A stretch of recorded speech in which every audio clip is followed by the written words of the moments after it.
Mr. Toastmaster. Fellow Toastmasters and welcome guests. There are millions of children's books on the market. Some are magical, like the Polar Express. Some are hilarious, like this one is my new favorite, The Great Fuzz Frenzy. It's about prairie dogs. It's so funny. And some are about pooping. There's actually a lot about pooping. Serious business. But if there's so many children's books out there, then why am I publishing another one? And more importantly, why should you buy it? The way I see it, books are gifts. Giving a book to a child is like handing her a ticket to a show, or introducing her to a new friend, or giving her a vehicle to another world. Books can be powerful, but you need to purchase with care, because not all books are created equal. In the last several years of acquiring and reading children's books to my kids, I've discovered a few unsettling shortfalls. I've noticed three main issues. There's some books with a lack of purpose, or a lack of quality, or lack of depth. Now when it comes to purpose, you would think that that would be sort of the starting point for a book. Sadly, that's not really the case. I've found a few books that just seem to have no point. We got one book last year called Snowman Village. I don't have it here to show you because I threw it in the trash. It was literally pointless. It was random sentences about snowmen in a village, the end. It's concerning that books for children can be published with no purpose. Equally as upsetting are books that lack quality. And those are out there too. I've found books with spelling mistakes and grammatical errors. Children's books. This is one we actually have another book about pooping. Me and Bunny sit a while. Every time I read it, I sort of cringed. Me and Bunny. I had to cross it out and change it so I didn't read it wrong the next time. It's concerning that books for children can be published at such a low bar for quality. Now, finally, even books that are well written can also fall short due to a lack of depth. And I'm not talking about heavy topics per se, I'm talking about the underlying messages. There's these underlying messages, there's these nuances for representing gender or race or economic class, and how those are represented are important because children assimilate that into their understanding of the world. It's concerning that books could be represented this way. A recent study showed that less than 1/3 of children's books have a lead character that's a female. Most of the animals in kids' books are men, and most of the inanimate objects are even referred to as male. This is actually another book that I like to read to my kids, but I have to be careful with the pronouns because every single piece of construction equipment in the book is referred to as a he. So these shortfalls in terms of purpose and quality and depth, they shortchange our children. I know I can do better. So I'm working on my new book now. It's called Today I Will Smile.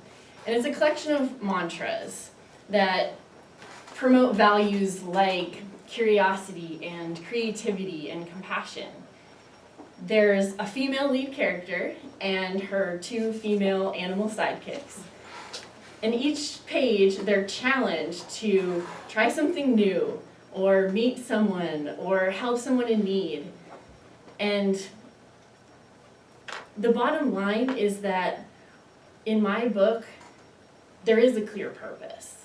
It will certainly be free of errors, and the characters were developed with depth. So the next time you want to give a gift to a child, think about the purpose, the quality, and the depth of that gift. And think about buying my new book. Today I will smile. Alexa, will Amazon carry my new book?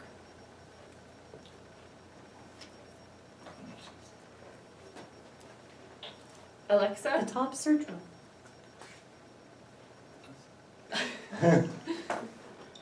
Alexa, search for books by Caitlin Fawson.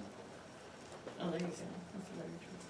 I couldn't find anything for books by Caitlin Fawson, so I've added books by Caitlin Fawson to your shopping list.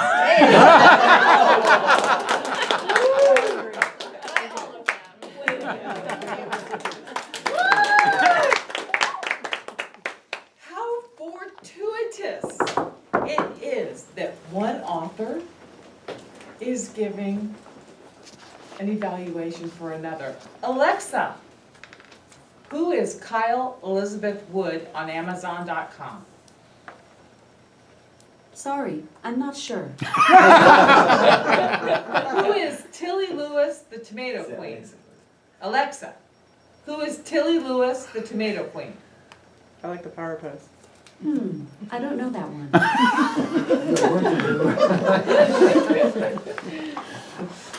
Never mind. Alexa. Alexa, put it on the shopping list. What can I add for you? Tilly Lewis, the Tomato Queen. I've put Who is the Tomato Queen on your shopping list. She doesn't shop on Amazon.com. Today, I will smile. There's no one in the room that smiles more than Caitlin Fawson. So I am so happy that I am evaluating our smiling girl for Toastmasters, fellow Toastmasters, and welcome guests. The Great Fuzz Frenzy and Poop. Persuading with Power. I can't wait to read about poop. Max, have you read about poop?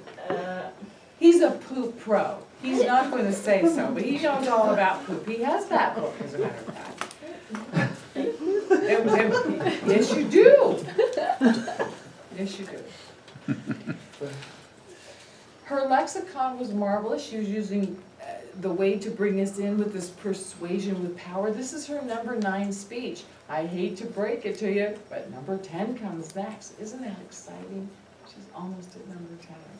Persuading us with power to tell us that children's books, and she proved it, are unsettling, have a lower bar and a less quality than they certainly should.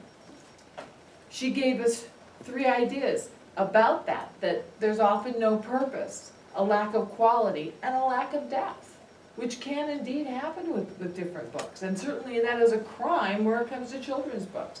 The underlying messages, the nuances, the representation of gender, assimilation and connection to pronouns that are specific to gender is something we should get away with. She's telling us about her new book, Curiosity, Creativity, and Compassion, that the title happens to be, Today I Will Smile, with the greatest smiler in the world. That's just wonderful to have Caitlin have created that. So I'm persuaded with power as soon as that book comes out to purchase it. The only thing I would change and do is, Caitlin, please do some more moving. I would like to have seen you do a little bit more with this with poop. Aside from that, congratulations, we can't wait for number 10! Hey.